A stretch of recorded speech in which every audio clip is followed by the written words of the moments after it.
Hello everyone, welcome to my channel. This is study with Chandni. आज जो poem मैं आप सबको पढ़ाने जा रही हूँ उस पोएम का नाम है dust of snow. Dust of snow जो है वो काफ़ी शॉर्ट पोएम है, बहुत छोटा सा है। चलिए आगे पढ़ते हैं इस पोएम के पोइट के बारे में। Robert Frost. Robert Frost was an American poet. He published more than 250 poems in 10 collections of poetry. He was known for his realistic depiction of rural life in New England. Realistic depiction का मतलब है जो real है, real चीज़ है, उसके बारे में reality जो है वो उसके बारे में बताया गया है।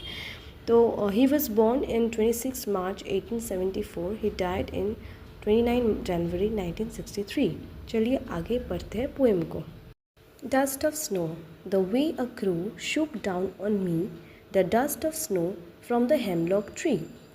सो ये जो सीन है, फर्स्ट स्टैंजा है, इसमें बताया जा रहा है कि जो पोएट है वो ऑलरेडी बहुत ख़राब मूड में है, बहुत ही ख़राब मूड में है। अब वो वहाँ से वॉक कर रहे हैं या वो कहीं बैठे हुए हैं, ये मेंशन नहीं किया हुआ है पोएम में, बट हम लोग ये अजम्पशन कर सकते हैं कि या तो वो बैठे हैं और वो वॉक कर रहे हैं, तो हेमलॉक ट्री के पास से। ठीक है, तो हेमलॉक ट्री जो है ये एक पॉइजनस ट्री है। ठीक है, वो बहुत ही ज़्यादा पॉइजनस ट्री होता है। वहाँ पे ही पोएट है और उसी वक्त कोई क्रो उनके ऊपर, उनके सिर के ऊपर या शोल्डर के ऊपर कहीं पे भी स्नो डस्ट थ्रो किया।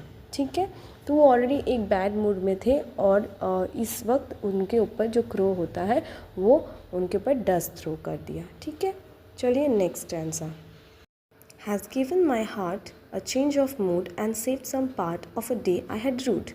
इस स्टैंजा में पोएट ये कहना चाह रहे हैं कि ये जो क्रो है जब उनके ऊपर स्नो डस्ट फेंकते हैं ना तो उनका मूड अचानक से चेंज हो जाता है। ठीक है, एक्चुअली जो क्रो का ये स्नो डस्ट फेंकना और ये जो पॉइजनस ट्री है वहाँ पे रहना पोएट का, ये जो है ना क्रो और हेमलॉक ट्री, ये दोनों एक नेगेटिविटी है। ठीक है, एक नेगेटिव बताता है। ठीक है, रेफरेंस बताते हैं। लेकिन ये पोएट के ऊपर जब गिरा ना तो वो पोएट खुश हो गया क्योंकि उनका ऑलरेडी दिन भर से उनका मूड बहुत ख़राब था, अच्छा नहीं था मूड उस दिन। लेकिन ये जो चीज़ हुआ, इन ऑस्पिशियस जो चीज़ें हुआ उनके साथ, ये उनको बहुत खुशी ला दिया, उनको हैप्पीनेस ला दिया, बहुत खुश हो गए। और उन्होंने ये ग्रांटेड ले लिया कि जो नेचर है उन्हें ब्लेस कर रहा है। उन्होंने एक्सेप्ट किया कि जो नेचर है जो मुझे ब्लेस कर रहा है।